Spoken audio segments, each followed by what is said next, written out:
আমি বাংলাদেশে বসবাস করি, আমি জার্মানিতে না, আমি বাংলাদেশে। সেটা কিন্তু একটা ব্যর্থতাই। আমি বাংলাদেশে বসবাস করি, এটা তো কিছু বলার নাই। তাহলে অভিযোগ কি দিব?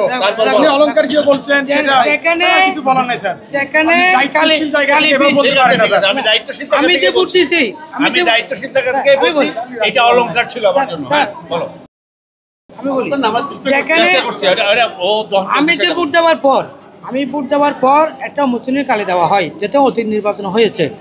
এই নির্বাচন মুসলিমের কালি আপনারা দিতে পারেন না, এটা আপনারা অপরে স্বীকার করেছেন, আপনারা কালি দিই। এটা আমাদের যে অভিযোগ হচ্ছে একটা বিশেষ প্যানেলকে সুবিধা দেওয়ার স্বার্থে, জালপুর দেওয়ার সুবিধার স্বার্থে আমরা এটা করেছেন। দ্বিতীয় কথা হচ্ছে যে স্বাক্ষরবিহীন জালপুর যে ভোট কেন্দ্রে দেওয়া হয়েছে, ওই ব্যালট বক্সে সাংবাদিকদের রেখে, প্রার্থীদের রেখে এবং এজেন্টদের রেখে এই ব্যালট বাক্স থেকে স্বাক্ষরবিহীন জালপুটগুলো উত্তোলন করতে হবে। ইনস্ট্যান্ট আপনারা পরে করবেন, এটা হবে না। এখন আপনি নির্বাচন কমিশন যখন প্রধান যখন বলেন বার্ষিকগুলোর অধিকার আপনার নাই, তাহলে ওই অধিকার খায় আছে।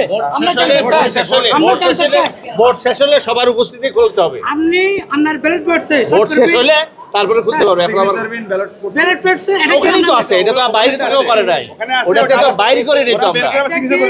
স্যার স্বাক্ষরবিহীন ব্যালট পেপার বাক্সে ঢুকানোর যে নিয়ম আছে কিনা?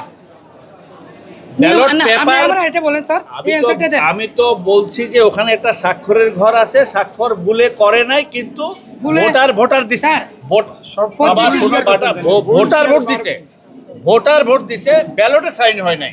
এখন ব্যালটে সাইন হয় নাই, সেইটা আমরা প্রোটোকল করতে বলছি যে সেইটার জন্য রেজলিউশন থাকে, সেই রেজলিউশন অনুসারে পরে আমরা কেউ বার করবো যে ওনারা যেই কয়টা বলছে সেই কয়টা ব্যালট ছাড়া আর কোনো অতিরিক্ত সাইনবিহীন ব্যালট এখানে আছে কিনা। কারণ যতগুলো ব্যালট আমরা দিছি ওখানে প্রত্যেকটা ব্যালটের পরিবর্তে একজন স্টুডেন্ট ভোট দিবে। সুতরাং যতজন স্টুডেন্ট ভোট দিছে ততগুলো ব্যালট ওখানে গেছে, তার মধ্যে 10টা আছে যেগুলোর মধ্যে সাইন নাই। এই হলো কথা, আর তো কিছু না। তো এই 10টা সাইনগুলা যেটা নাই, সেই 10টাকে আমরা আইডেন্টিফাই করব। তার মানে এক মিনিট স্যার, না কেন তার মানে স্বীকার করলেন যে স্যার ব্যালটে সিগনেচার ছিল না, এটা তো স্বীকার করছি। এটা তো পারে স্বীকার করতে পারি নাই, এটা আমরা করছি। এটা আমি প্রথমেই বলছি যে এখানে ভুল হবে, আমি এরকম করে স্বীকার করব ভুল করছি, আমরা ভুল করছি। যেটা ভুল হয়েছে সেটা আমরা কোনো তামাশাবাদ দিতে চাই না। আমাকে একটু বলতে দিবেন, আপনি যে মুসলিমকালের ব্যবস্থা করতে পারেন নাই, এটা কি প্রার্থীদের জানিয়েছেন, সাংবাদিকদের জানিয়েছেন, ছাত্রদের জানিয়েছেন, আজকে জানিয়েছেন, আজকে জানিয়েছেন? হাস্যকর। এই নির্বাচন কমিশনার মেরুদণ্ড, এই নির্বাচন কমিশনার এত মেরুদণ্ডহীন, এত কোনো মেরুদণ্ড নাই। মেরুদণ্ডহীন নির্বাচন কমিশন থেকে আমরা সুষ্ঠু নির্বাচন, নিরপেক্ষ নির্বাচন প্রত্যাশা, আর যে আস্থার জায়গা ছিল এই আস্থার জায়গাটা নষ্ট হয়ে গেছে। এই আস্থার জায়গা নষ্ট হওয়ার একমাত্র কাজ হচ্ছে এই নির্বাচন কমিশনের কাছে একটা প্যানেলের বিরুদ্ধে একটাও আচরণবিধির অভিযোগ এসেছে। এই একটা আচরণবিধির অভিযোগ যে শাস্তি, সেই শাস্তি সেটা নিশ্চিত করতে পারে নাই, কারণ একটা বিশেষ গোষ্ঠীর সুবিধা দেওয়ার স্বার্থে এই প্রশাসন, জামাতি প্রশাসন, এই নির্বাচন কমিশন মেরুদণ্ডহীন নির্বাচন কমিশন, এটা জানার পরেও আমরা গণতন্ত্রের প্রক্রিয়াকে অব্যাহত রাখার স্বার্থে দীর্ঘ 35 বছর পর ছাত্র নির্বাচন হচ্ছে, এই প্রক্রিয়াকে অব্যাহত রাখার স্বার্থে সাধারণ শিক্ষার্থীর স্বার্থে আমরা নির্বাচনে অংশগ্রহণ করেছি। কিন্তু আমরা দেখেছি ডাকসু এবং চাকসু নিয়ে এটা আরেকটি প্রহসনমূলক বিতর্কিত নির্বাচন অনুষ্ঠিত হতে যাচ্ছে। আমি একটু বলি, শেষ করে আমি একটু জিনিস বলতে চাই যে দেখেন, আমাদের নির্বাচন কমিশনার আমাদেরকে আশ্বস্ত করেছিল, ওনাদের সামনে রেখে বলছি কথাগুলো, ওনারা আমাদেরকে আশ্বস্ত করেছিল ডাকসু এবং চাকসু নির্বাচনে যে অভিযোগগুলো এসেছে, অনিয়ম হয়েছে, কারচুপি হয়েছে, সেখান থেকে শিক্ষা নিয়ে চাকসু নির্বাচনকে সুষ্ঠু গ্রহণযোগ্য নির্বাচনে আমাদের উপহার দিবেন। তারা আমাদেরকে বলেছিল, আশ্বস্ত করেছিল যে অমোচনীয় কালি দিতে আমাদেরকে দিবেন, কিন্তু তারা সেখানে ব্যর্থ হয়েছেন। একজন শিক্ষার্থী যদি অমোচনীয় কালি দেওয়া না হয়, তাহলে আমি একটু আগে ভোট গেলাম, আমার কাছে কিন্তু এখন কোনো কালি নেই, আমাকে শনাক্ত করার কোনো চিহ্নই নেই। এখন একজন শিক্ষার্থী চাইলে একাধিকবার ভোট দিতে পারবে। এখন স্যাররা আমাদের শিক্ষক সমতুল্য, বাবা সমতুল্য, ওনারা আমাদেরকে আশ্বস্ত করেছিল, আমরা আশ্বস্ত হয়েছি। কিন্তু ওনারা এখন দাবি করছেন যে ওনারা নাকি বলেছেন ওনারা যে পার্মানেন্ট কালি দিতে পারেননি সেটা আমাদেরকে জানিয়েছেন। অথচ কোনো জানা নেই। আমি বলি না ভাই, ওনারা জানাইছেন একটু আগে যখন অভিযোগ এসেছে।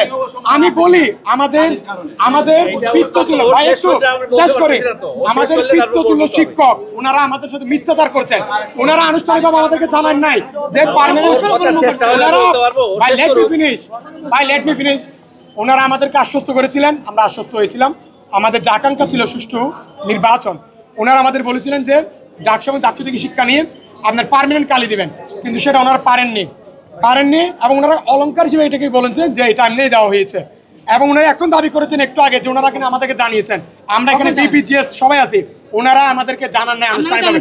কয়েক সেকেন্ড আগে অভিযোগের পরিপ্রেক্ষিতে ওনারাদেরকে যখন সাংবাদিক জিজ্ঞেস করে তখন হয়তো ওনারা বলতে পারেন যে আমরা জানাইনি, কিন্তু এটা তো একটা চরম মিথ্যাচার। আরেকটি জিনিস আমি নোট করি, আমাদের শ্রদ্ধেয় শিক্ষক তারা আমাদের পিতৃতুল্য, আমরা তাদের সমান সন্তান তুল্য। ওনারা ওই দিন যমুনা টেলিভিশনে আমাদের প্রধান নির্বাচন কমিশনার জানিয়েছিলেন যে যারা প্রতিবন্ধী দৃষ্টিহীন তাদের জন্য ব্রেল পদ্ধতি রাখার কথা ছিল, কিন্তু তারা রাখতে পারেনি। তবে দৃষ্টি প্রতিবন্ধী যারা প্রতিবন্ধী তাদের সাথে আলোচনা করে সিদ্ধান্ত হয়েছে যে 2 জন নির্বাচন কমিশনের উপস্থিতিতে কি করা হবে, ভোট দেওয়া হবে। অথচ আগে দেখেন বিভিন্ন প্যানেলে যারা নির্বাচন করছে প্রতিবন্ধীরা, দৃষ্টিহীনরা, তারা বলেছেন যে তাদেরকে নির্বাচন কমিশনার কথা দিয়েছিলেন ব্রেল পদ্ধতিতে কিন্তু ভোট নেওয়া হবে, অথচ তাদের ভোট দেওয়া হচ্ছে কিন্তু আরেকজন মানুষের মধ্য দিয়ে। তাহলে নির্বাচন কমিশনার বারবার এখানে মিথ্যাচার করছেন। আমাদের শিক্ষার্থীদের সাথে ওনারা খেলনা খেলেছেন। আমাদের যে আকাঙ্ক্ষা ছিল সুষ্ঠু গ্রহণযোগ্য শান্তিপূর্ণ নির্বাচন, সেটা ক্ষেত্রে ওনারা বারবার ব্যর্থ হয়েছেন এবং ওনারা ব্যর্থতার দায় স্বীকার করছেন। তাহলে ওনারা আমাদেরকে একটা সুষ্ঠু গ্রহণযোগ্য নির্বাচন উপহার দিতে পারেনি। এটা সত্যি লজ্জাজনক। জুলাই অভ্যুত্থান যেখানে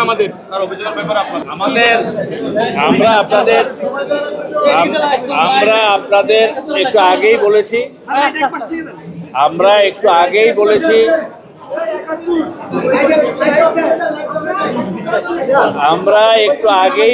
আপনাদের নির্বাচন কমিশন আমাদের বাস্তবতার সাথে সঙ্গতিপূর্ণ। নির্বাচন কমিশন দীর্ঘ প্রচেষ্টার পর মানে যেইভাবে আমাদের জাতীয় নির্বাচনে যে অমোচনীয় কালি ব্যবহার করে সেটি আমরা জোগাড় করতে পারিনি। আমরা যেহেতু শিক্ষিত জনগোষ্ঠী, আমাদের শিক্ষার্থীদের ভোট দিচ্ছি, সেখানে আমাদের আইডি কার্ড হলো অনেক ইম্পর্টেন্ট ইস্যু। আইডি কার্ডের সাথে আমরা মিলাচ্ছি তাদের ছবিযুক্ত ভোটার তালিকা, এবং সেটি কারণে এর পরবর্তী সময়ে আমাদের ওখানে এজেন্টরা যারা আছে তাদেরকে আমি ব্যক্তিগতভাবে এবং সামষ্টিকভাবে আমরা বলেছি যে তোমরা যারা ভোট দিতে আসে তাদেরকে তোমরা যাচাই করে নিবে, এবং প্রত্যেকটা ভোটার যেন বুঝতে পারে যে এই তার ভোট, এই যেন তার ভোট, সেই জন্য ভোটিং রাইটটা তার অধিকার অর্জন।